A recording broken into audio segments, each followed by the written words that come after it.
Hi, I'm Brian Crombie, and we're going to be talking on The Brian Crombie Show. We're going to be talking about politics, arts, business, and social issues on The Brian Crombie Show on Canada One TV.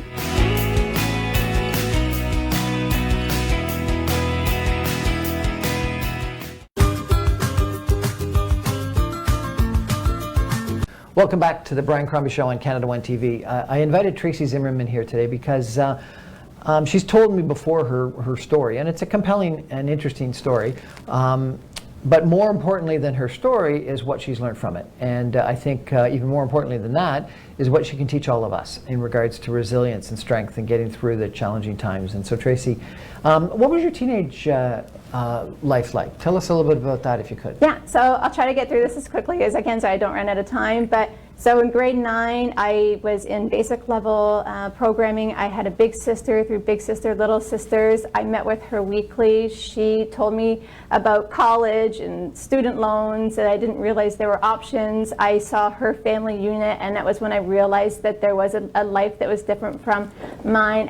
My sisters were taken. My mother had given my sisters to the Children's Aid Society, and they were pretty much ripped and taken away from me. They were like my children. I nurtured them, I cradled them, I rocked them to sleep at night, and it took 3 people to take my sister off of me, and I didn't really have any reason to stay in Toronto anymore. But because I'd missed so much school, I was in basic level programming, and I said to my big sister, I said, well, I can't go to college because I'm in basic. And but I made a radical decision at the age of 15 years old in grade 9 when I failed basic English at Hayden Park Secondary School, and I was sitting in the classroom, and one of the students asked the teacher, she said, who got the highest grade on the exam? And the teacher said, well, Tracy did. And that was the moment that it was a pivotal moment for me that I realized I can do this, I can have that life, and I can work hard. So because someday I vowed I was going to get those kids back, and I was going to raise them again, because they were, for me, they were like my children. They were my kids, and at 14 I was helpless when they were taken. And there was absolutely nothing that I could do in that. So I did. I left the city. I went to Barrie. I went to go live with my aunt and uncle and stayed with them for 2 years. I went to Innisdale Secondary School, guidance counselor. I said, I want to repeat my entire grade 9 year. She said, well, we have a really great basic program, because I told her I wanted to do it in general applied level. And I said, no, I insisted that this is not what I want to do, that I want to go to college. And so against her recommendations, I did that. My aunt and uncle went to the parent-teacher night within the first 6 weeks, came back and said, you have the highest grade in your business class. And it was awesome. I'm like, I'm ready for advanced classes. So the second semester, I enrolled into some advanced classes, and one of my classmates was sitting beside me, and she had this certificate. I said, well, what's that? And she said, oh, I got perfect attendance. I said, they give you an award for that?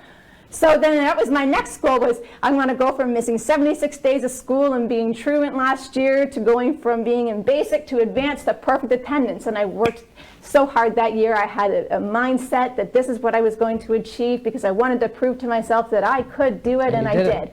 And I ended up finishing high school in pretty much all advanced classes with the exception of math, only because if I went back from applied math to academic, it was going back several years to do it, and so I just decided not to do and then you went for that one course. Yeah, I went on to college, where I completed that. When I was in college, my brothers started moving in with me. I had 2 brothers living with me in college, and then when I got married and had my daughter Cassie, then my sisters started to move in with me, and as teenagers my sisters all ended up coming back and living with me, and then I used my experience to empower other young women by fostering teenage girls, because I knew that there were a lot of really great girls out there, really great kids that are just in unfortunate circumstances, and they just need love and acceptance and guidance, and to help build that self acceptance and guidance. Yep, to help them show them the way. This is fantastic, Tracy. What was the key? Was it this big sister you had that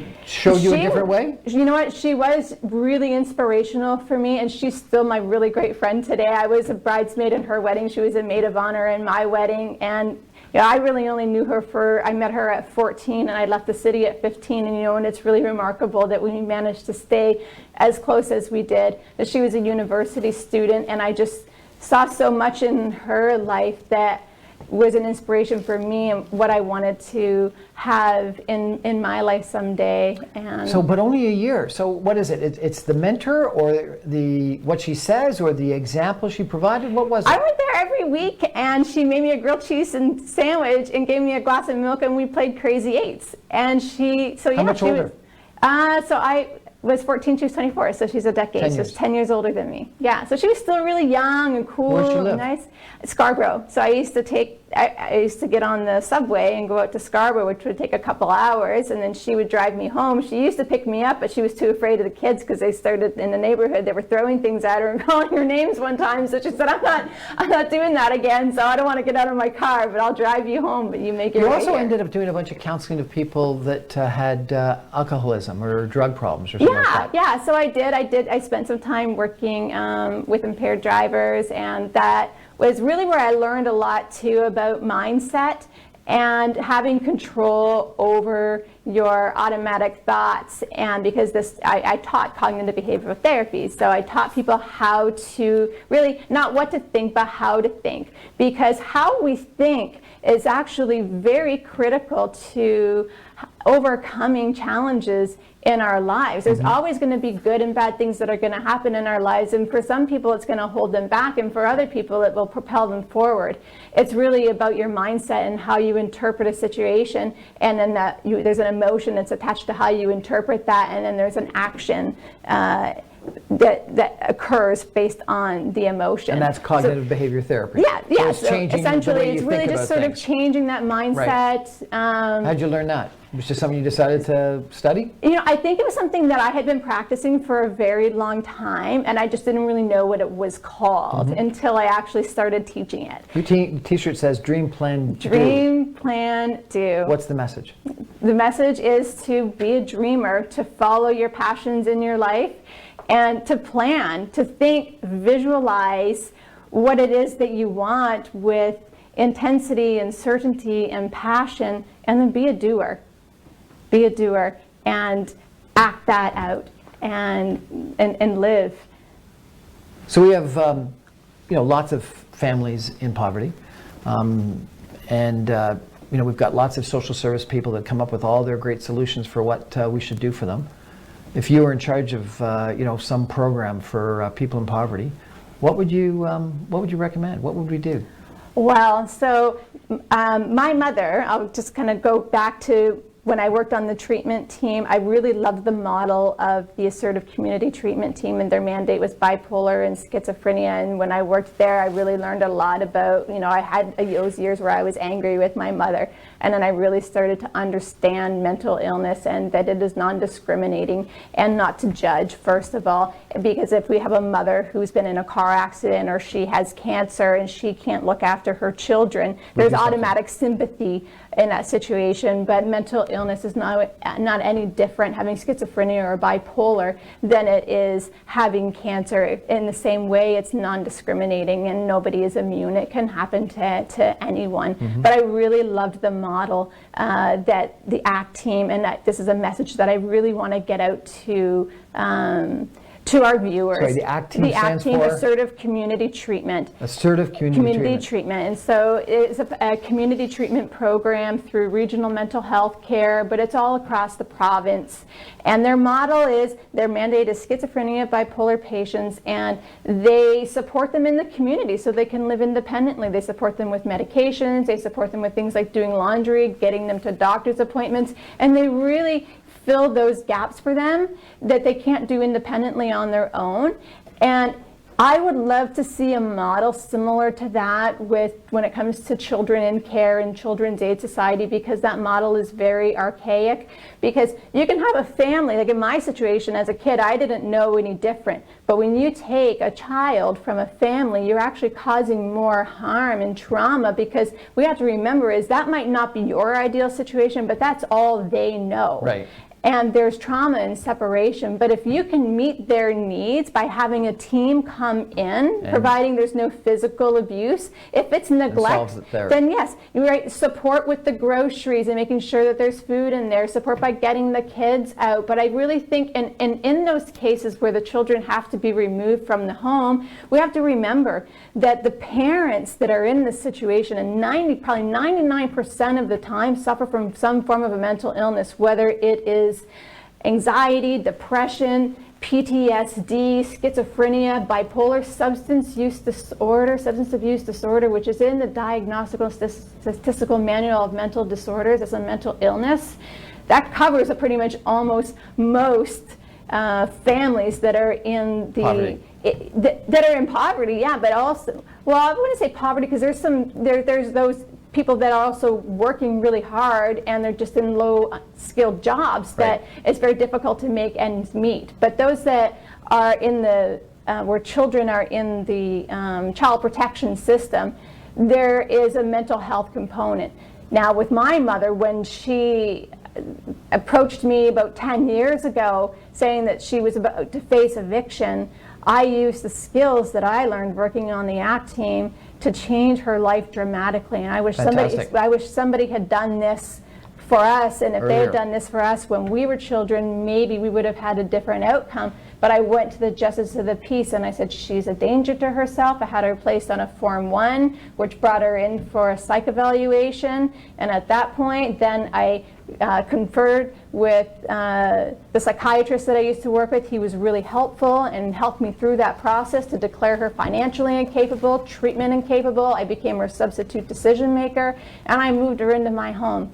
And part of my childhood was I witnessed a lot of domestic abuse, which is why I've been an advocate for women in domestic abuse situations. I was the child I was the lion. I kept the men away, and I'd get on their backs. I'd push them out the door. I was 85 pounds, 5'8.5", 85 pounds dripping wet. I was very small, but I was also very fierce.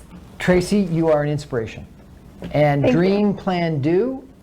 And the resilience that you've shown, I think, is an example to anyone. Thank you so much for coming in and sharing your story with us. I really appreciate it. Thank you. That's our show for tonight. Tracy Zimmerman, Dream, Plan, Do. Thanks for joining us. Good night, everybody. Thank you. That was awesome. Was it? I kind of went in the end, because I was really wanting to kind of put out there that if anybody needs any support in terms of connecting them with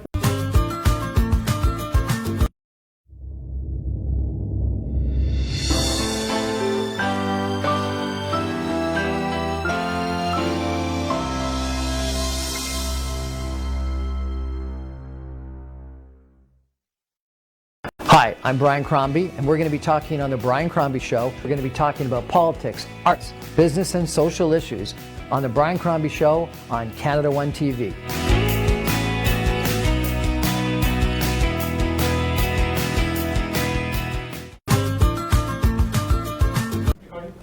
Good evening, everyone, and welcome to The Brian Crombie Show on Canada One TV.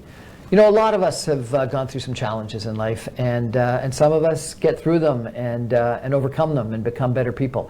And then we end up having sort of an inspirational impact on others. And I ran into this fascinating young lady. Tracy Zimmerman is her name. And she's had some challenges. And, we may talk about some of them, we may not talk about all of them. But like lots of us, she's had some challenges. She had some challenges as a child, as a teenager, with her mother, with family, etc. And she overcame them all. And today she's an operations director with a company, Infovisual Investing. She's been very involved in some branding, research and marketing, advisory work with different companies. And she's been I think a social influencer in some of her social media accounts. She's been very involved in a couple of charitable activities in London, Ontario, helping kids and helping people that have got challenges with alcoholism and drugs. She's just one of these people that to me has seemed to figure it out and then want to give back. And so I wanted to ask her on this show. She's a little nervous, so we're gonna tell her to take a deep breath, and we're gonna ask her to tell us a little bit about her story. So Tracy, Welcome to the show. How are you? I'm very well, and thank you so much, Brian, for the warm intro and all your positive words. Well, that you are said. an inspirational person. So, Thank you. you don't have to tell us, anything you don't want to tell us, obviously, but you had a challenging upbringing.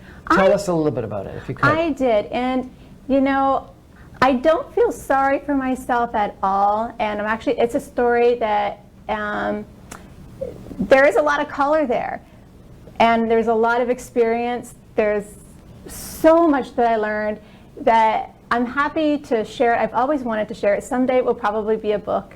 I've always planned on sharing it someday, and you asked me to when we met the last time. But what happened? Well, I guess what I want to say is that I'm proud of my childhood. So I'm not ashamed of it. There is a stigma around mental illness and growing up in poverty, and some people might view that in a negative light.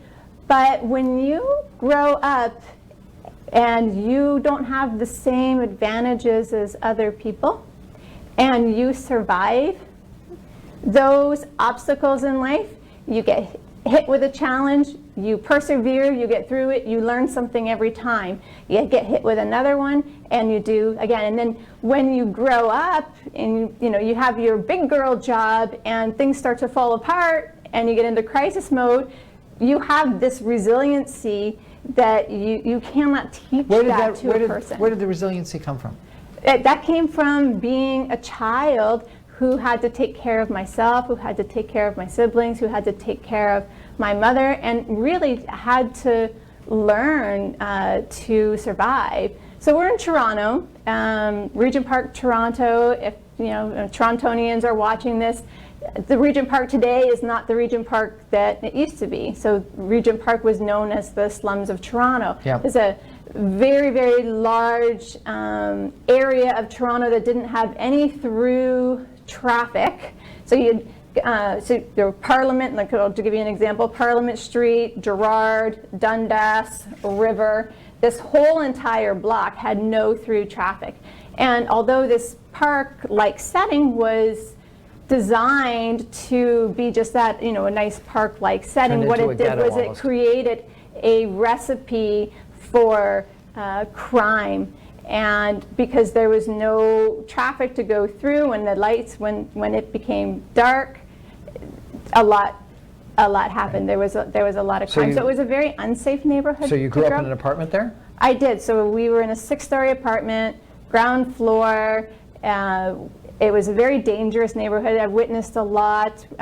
We didn't even use I was too afraid to walk through the hallways, so we actually went in and out the window. What? Yeah, we went in and out the window. Because you were afraid of going through the hallway. We were afraid to go through the hallways. Because by going through the hallways, there was a risk of getting beat up. There was a lot of bullies. And how many kids? So my mother had 9 children. 9? And 9, yes. 9 children. 9 children suffered at the time, which was undiagnosed, with schizophrenia. Okay. Which she was diagnosed much later in life, actually, when I was an adult. But growing up, being the 3rd oldest, I had a lot of responsibility. And it really sort of started for me was at the age of 5 years old is when I really started to take on some family responsibilities. At 5? At the age of 5, yeah. So my brother is 4 years younger than me, and my older brother and sister were each a year apart, birthdays all in the same week, bang, bang, bang, bing, bang, boom. And my mother didn't have enough milk or money to fill my brother's bottle. And I asked my older sister if she'd go to the store and return some canned goods to go exchange it for milk at the Dominion on Wellesley Street, and we lived on Sackville, which was, good, almost 3-kilometer walk, 30 minutes. And so she said no, and she asked my brother, and he said no, and I said, I'll do it. And so she was hesitant because I was 5 years old, but she let me do it. And I took this metal shopping cart that was bigger than myself so proudly, and I took these tomatoes and I put them in a bag and I put it in the cart, and I walked proudly to the Dominion, and I asked the clerk if she could exchange. I didn't have the receipt, but I really needed milk for the bottle for my baby brother. And she did it, and I came home.